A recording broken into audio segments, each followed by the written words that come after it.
వినుకొండ నియోజకవర్గంలోని నూజండ్ల మండలం కొత్తపాలెం గ్రామం తెలుగుదేశం పార్టీకి చెందిన 20 కుటుంబాలు వైఎస్ఆర్ కాంగ్రెస్ పార్టీలోకి చేరగా వారికి పార్టీ కండువా కప్పి పార్టీలోకి ఆహ్వానించారు. వినుకొండ శాసనసభ్యులు బొల్ల బ్రహ్మనాయుడు ఈ సందర్భంగా వారు మాట్లాడుతూ పార్టీలో చేరిన ప్రతి ఒక్కరికి పేరు పేరున హృదయపూర్వక ధన్యవాదాలు తెలియజేస్తూ నేటి నుంచి వైఎస్ఆర్ కాంగ్రెస్ పార్టీ కుటుంబ సభ్యులుగా మీకు పార్టీలో తగిన గుర్తింపు గౌరవం ఉంటుందని శాసనసభ్యులు వారు తెలిపారు. పూటకో పార్టీతో రోజుకో జెండాను వేసుకుని ప్రచారం చేస్తున్న తెలుగుదేశం పార్టీని ప్రజలు నమ్మరని తెలిపారు.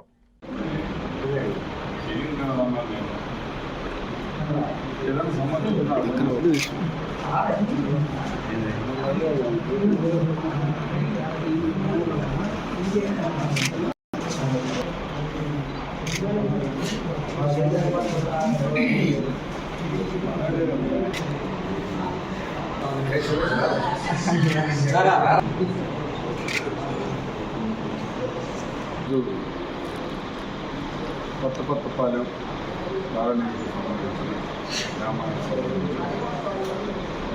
పార్టీలో అందరికీ తీసుకొచ్చి అభినందనలు తెలియజేసుకుంటున్నాను. శుభాకాంక్షలు కూడా తెలియజేస్తున్నాను. ఈరోజు మాటలు చెప్పినటువంటి తెలుగుదేశం గతంలో మతతత్వ పార్టీలు అని చెప్పి అనేక రకాలుగా మాట్లాడినటువంటి తెలుగుదేశం పార్టీ వారు ఈరోజు ఎవరు మతతత్వ పార్టీలకి బొమ్ము కాస్తున్నారు, ఎవరు మతతత్వ పార్టీలకి ఆస్వాదిస్తున్నారు, ఎవరు మతతత్వ పార్టీలని బలపరిచిన అభ్యర్థిగా అని చెప్పుకుంటున్నారు. ఇవాళ తెలుగుదేశం పార్టీ అభ్యర్థులు బీజేపీ బలపరిచిన అభ్యర్థులు అని చెప్పుకుంటున్నారు. ఇంకొక దగ్గరకు పోయి జనసేన బలపరిచినటువంటి అభ్యర్థులు అని చెబుతున్నారు. ఇంకొక సాటకు పోయి కండవ తీస్తారు, ఒక సాట పోయి కండవ తగిలిస్తారు, ఒక సాట ఒక కండవ వేస్తారు, ఒక సాట ఇంకొక కండవ వేస్తారు. ఎంత కర్మ పట్టిందయ్యా మీ తెలుగుదేశం పార్టీకి. మీ తెలుగుదేశం పార్టీకి మేము చాలా బలంగా ఉన్నాం, రండి పోటీలకి అని చెప్తూ ఉంటారు. మీకు బలం ఉంటే మీకు బీజేపీ ఎందుకు, జనసేన ఎందుకు? అది ఒక్కసారి మీరు ఆలోచించుకోవాల్సిన అవసరం ఉందని. ఎక్కడ కూడా వైఎస్ఆర్ కాంగ్రెస్ పార్టీ పేదల పార్టీ, బడుగు బలహీన వర్గాల పార్టీ, ఎస్సీల పార్టీ, ఎస్టీల పార్టీ, మైనార్టీస్ పార్టీ, మరి బీసీల పార్టీ, చిన్నవాళ్ళ పార్టీ, సన్నవాళ్ళ పార్టీ, వైసీపీ పార్టీ, అన్ని వర్ణాల పార్టీ వైసీపీ పార్టీ, ఒకే వర్ణానికి సంబంధించిన పార్టీ తెలుగుదేశం పార్టీ. ఆ వర్ణమే దొరల పార్టీ తెలుగుదేశం పార్టీ అనేది ఒక్కసారి మనసులో మీరు అనుకోకపోయినా ప్రజలు అనుకుంటున్నారు. ప్రజలకి మీ తప్పుడు ప్రచారం, మీ తప్పుడు విధానాలు, మీరు మాట్లాడుతున్నటువంటి మాటలు వాపును చూపించి మీరు బలంగా ప్రజలు నమ్మండి అంటే అది మీది వాపు అన్నది ప్రజలు తెలుసుకున్నారు.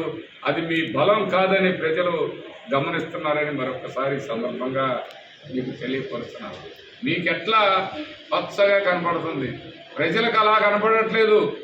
మీరేంటో, మీ బలమేంటో, మీరేంటో, మీ బెదిరింపులేంటో. మీ బెదిరింపులకి మీకు భయపడటానికి మీ మోసేతి కింద నీళ్ళు ఎవరు తాగట్లేదు. ఇవాళ మేము అధికారంలోకి వస్తే లోకేష్ గారు చెబుతుండు, ఆయన అధికారంలోకి వస్తే పూర్తిగా మా నాయకుడు చెప్పిన వాళ్ళకే పెన్షన్ ఇస్తారంట. వాళ్ళ నాయకుడు చెప్పిన వాడికే ఏదైనా పని అవుతుందంట.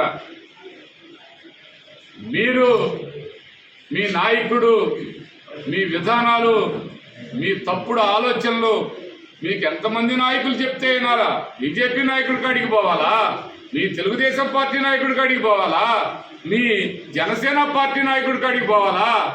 ఎవరి కాడికి పోవాలా? ప్రజలు మీరు కళలుగా అంటున్నారు, మీ కళ్ళలుగానే మిగిలిపోతాయని మరొకసారి ఈ సందర్భంగా